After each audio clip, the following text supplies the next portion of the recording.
días, así.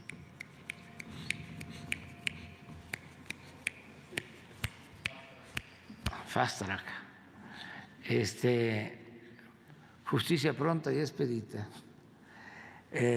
para amparar, para que no entregaran los libros a los estudiantes.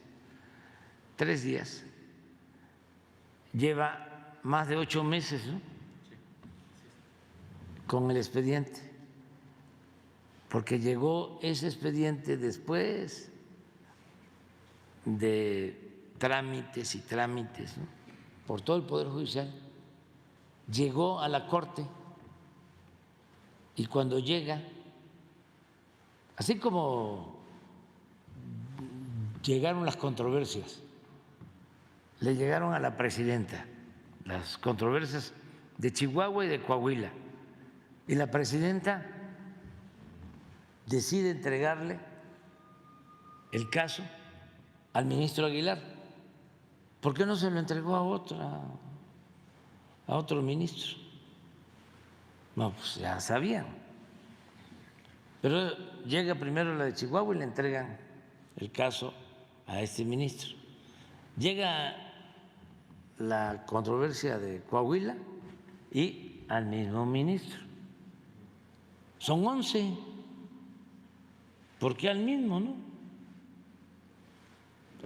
Bueno, entonces, cuando llega el expediente de los impuestos,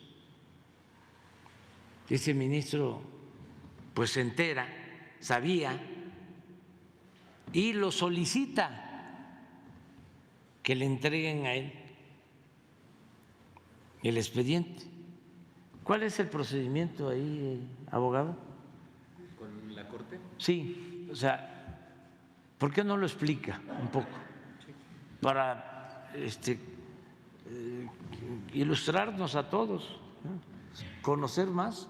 O sea, el derecho, como la economía, como la política, no es asunto nada más de los abogados, ¿no?, o de los economistas o de los politólogos, es asunto de todos, ¿no? ¿No es así? Todos tenemos que tener más información. ¿Cómo es el procedimiento? Sí, en este caso del expediente. Del O sea, fiscal. ¿por qué lo pide él? ¿Del fiscal? Sí. Ok, en el caso… Es el ministro. Sí, sí, en la Suprema Corte de Justicia de la Nación llega este expediente, lo promueve la persona que está impugnando la resolución de la autoridad fiscal, llega a la Suprema Corte de Justicia de la Nación y ahí los ministros reciben este expediente y al recibirlo tienen que analizar cuál es la situación o cuál es la petición del promovente. La misma ley establece que tiene que ser un caso novedoso o relevante para que lo pueda conocer la Corte y entrar a su estudio, porque recordemos que hay miles, hay cientos de juzgados, cientos de jueces y magistrados, y la Corte no podría conocer de todos estos casos en última instancia.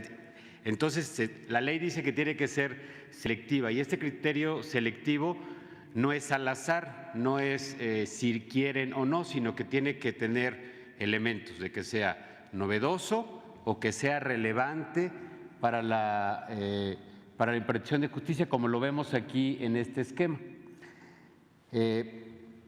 Una vez que la Corte lo recibe, se presenta ante los ministros y si alguno desea conocer el asunto, puede solicitar que le sea turnado, pero podrían rechazar también conocer del asunto, por lo mismo, porque no es ni novedoso ni es relevante. Lo que consideramos nosotros debió ocurrir es que al no ser novedoso ni relevante tenía que haberse rechazado y regresar al tribunal colegiado para que éste emitiera la sentencia definitiva y se constituyera en una cosa juzgada. Y al ser cosa juzgada, ya tenía la autoridad la facultad de ejercer el cobro por los mecanismos que se consideran incluso coactivamente.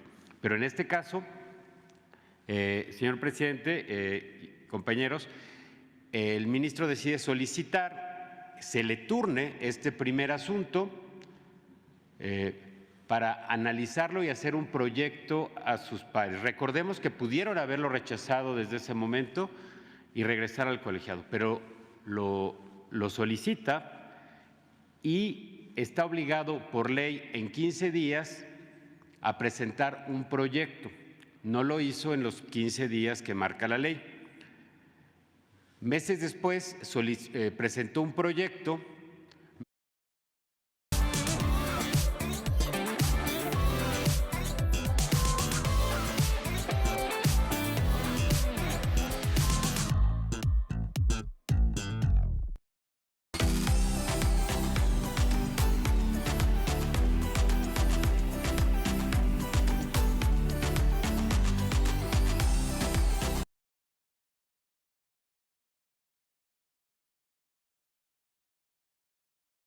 mismo que retiró. Esto no se informó, señor presidente, en la mañanera pasada, pero presentó un proyecto, lo enlistó, en el que originalmente, si mal no recuerdo, rechazaba el recurso y lo regresaba al colegiado, pero lo bajó.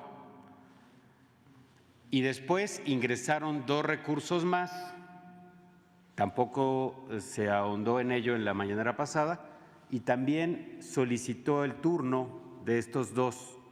Suman 3 asuntos que están en la ponencia del ministro, pero el que originalmente motivó y el que tiene estos 8 meses desde que le fue asignado, pues es este que abordamos en la mañanera, señor presidente.